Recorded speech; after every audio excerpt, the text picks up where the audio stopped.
group of guys together to steal that rope from Torts' Bring your blades out and cut it right in half. Don't make me laugh. I'm gonna throw up. Was it harder last year, this year? How does it compare?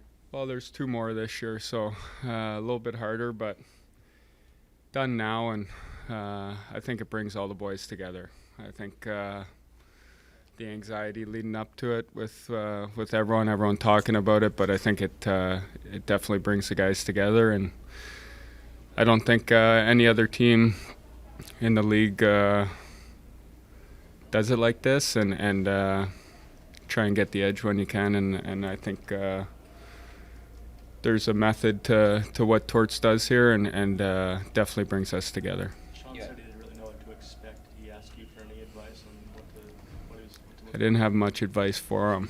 just move your arms, move your arms and your legs. But I actually watched him out there. He looked great. That whole group was flying. So yeah, it's really exciting just seeing him back out there and having fun with us, being a part of the group.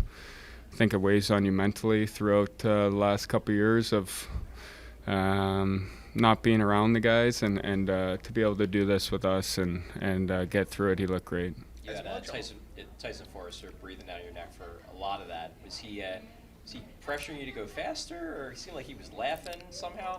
I don't know. I was really just focused on getting through it, and yeah, it's like a feeling you don't really feel. You can practice it all summer, do some laps, and try and get ready, but nothing really translates to it. And he looked good out there. Sandy, kept seeing Sandy's white tape too, but got through it, and that's all that Torts cares about is you skating to the line and making sure you don't quit, and that's kind of what it's all about. As much as having Sean and Cam back on the ice, what will they mean off the ice in the room? You were one of the only guy who wore a letter on his jersey last year, so you are a part of that leadership group. What's it going to mean to have them also as part of that leadership group? It's huge, especially with the group we have. Bringing in Stalzy, Garnet Hathaway, guys like that who have had different experiences throughout their career. I think Stalzy playing late in the year last year in meaningful games, I think that just helps a guy like Yorkie or someone like that. And having Coots and Cam back is not only on the ice but just off the ice, sounding boards for guys and making guys feel comfortable. And we need our younger guys to take a big step for us to be successful and to play some meaningful games. So it's really exciting.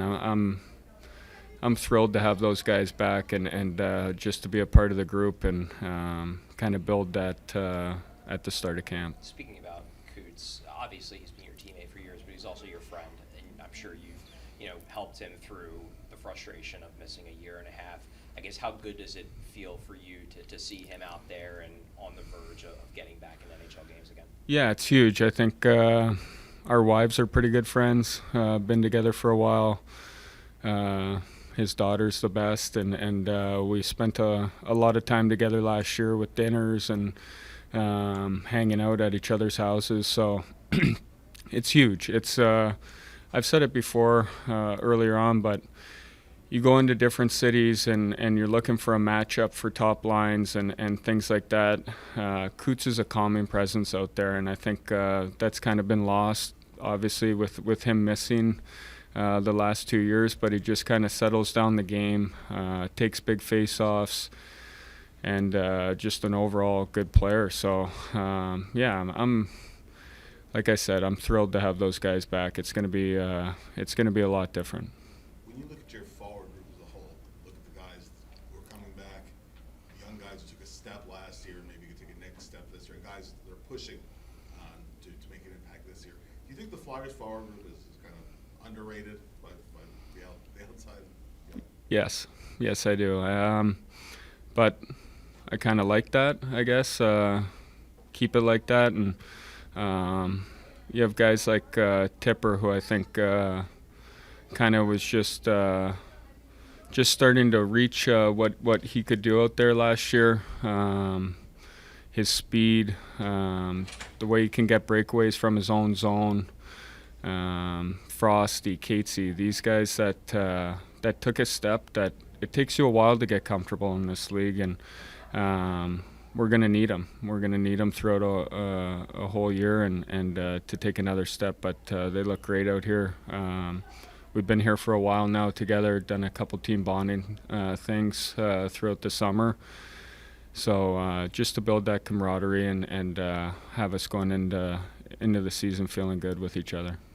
Scott, kind of piggybacking off of that, Tyson got a small sample size at the NHL last year and made an impression. This camp is obviously a big one for him. Kind of how much can your experiences help him, and kind of what kind of step do you think he can take this camp? Yeah, I'm sure we'll have conversations here, and we've had them in the past, but I think the biggest thing is just staying present. You take every day, one day at a time. It's cliche, but you got to stay in the present, do what you can do on a daily basis, and let the rest take care of itself. You can't really look at the big picture. I think I probably did that a little early on in my career of looking at the big picture. Am I going to make it? What's going to happen? You stay present on a day-to-day basis and do what you can to show what you can do, and he did it last year. He came up, he was blocking shots, played good in the D zone, scored some big goals for us, and he was great. He's a big body, and you can tell his skill set. So, and he's a great guy. So it's nice to have him around. Scott, the team went through a lot of change this off season, a lot of rebuilding type of change. What were the emotions like just following it as you saw guys go and also guys come in? Yeah, I think anytime you have a losing season like that, and you've seen it in the past couple of years, you lose a lot of good friends throughout it. You obviously want to add at the end of the year and try and build your team, but you lose a best friend like JVR and guys like that, and guys that bring a lot to the table. But at the same time, I know what we're doing here, what we're trying to accomplish, and I want to be part of it and go through it with these guys. So it's exciting. I think it's exciting for these young guys to see they have an opportunity and what they can do with it. And time will tell what happens, but it's an exciting time for the Flyers. Not only the personnel changes, but I think what we did with our staff and bringing in Jonesy and having Danny and these people that know what the city wants and what we need. So I think it's been a great summer for the Flyers. Losing one of your best friends in JVR, he was a glue piece inside the locker room. He's very outspoken, classy guy. Was that very important to add Mark Stahl because of losing a player like JVR? Somebody else has to step up and take his place. Yeah, I think so. I think Reamer was the ultimate pro. I think every day, didn't matter where he was slotted in or anything like that. He brought the same energy, was a sounding board for young guys, and I think he taught the guys a lot about the off-ice and what it takes. It's a grind, 82 games, and I don't think a lot of young guys realize how big of a grind it is with all the travel and things like that, and the way he took care of his body. So you bring in a guy like Stalzy, Garnet Hathaway, these guys that have different experiences, that come from different teams and kind of realize what it's going to take throughout a year to grind and to win hockey games. I think it's going to be good for our group. Last one. Thank you. Thanks, Scott.